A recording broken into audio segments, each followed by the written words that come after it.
ಎಲ್ಲರಿಗೂ ನಮಸ್ಕಾರ. Welcome to Shri official YouTube channel. ನಾನಿವತ್ತು ಈಸಿಯಾಗಿ ಈರುಳ್ಳಿ ಸಾಗುನ ಮನೆಯಲ್ಲಿ ಯಾವ ರೀತಿ ಮಾಡೋದು ಅಂತ ನೋಡ್ಕೊಳ್ಳೋಣ.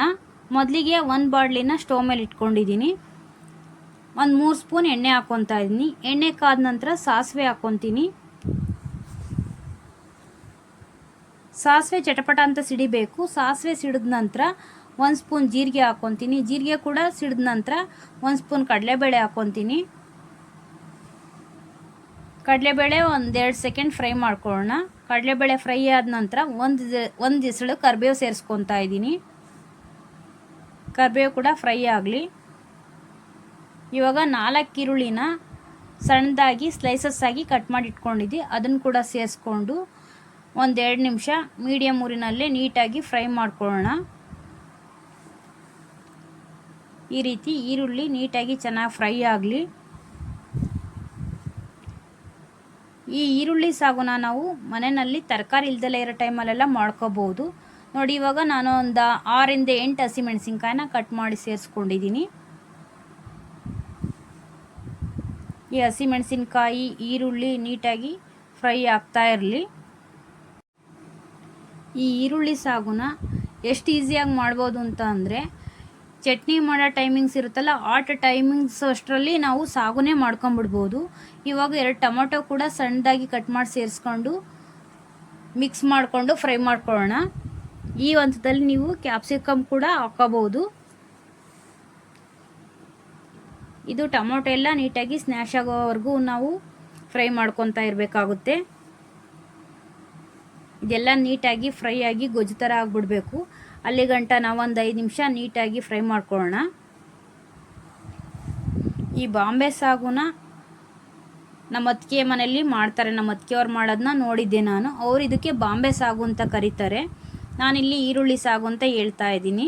ಇದಕ್ಕೆ ಮೇಯ್ನ್ ಒಂದು ಇಂಗ್ರೀಡಿಯೆಂಟ್ಸ್ ಬೇಕೇ ಬೇಕು. ಆ ಇಂಗ್ರೀಡಿಯೆಂಟ್ಸು ಇಲ್ಲ ಅಂತ ಅಂದರೆ ಇದು ಈರುಳ್ಳಿ ಸಾಗು ಅಂತ ಅನ್ನಿಸ್ಕೊಳ್ಳೋದೇ ಇಲ್ಲ. ನೋಡಿ, ಇವಾಗ ಅರ್ಶಿನದ ಪುಡಿ ಹಾಕ್ಕೊತಾ ಇದ್ದೀನಿ. ಮತ್ತು ಜೊತೆಗೆ ನಾನಿಲ್ಲಿ ಕೊತ್ತಂಬರಿ ಕೂಡ ಸೇರಿಸ್ಕೊಂಡು ಮಿಕ್ಸ್ ಮಾಡ್ಕೊತೀನಿ. ಈ ಮಿಕ್ಸ್ ಮಾಡ್ಕೊಂಡಿದ್ದಾಗಿದೆ. ಇನ್ನೊಂದು 2 ನಿಮಿಷ ಚೆನ್ನಾಗಿ ನಾವಿಲ್ಲಿ ಫ್ರೈ ಮಾಡ್ಕೊಳ್ಳೋಣ.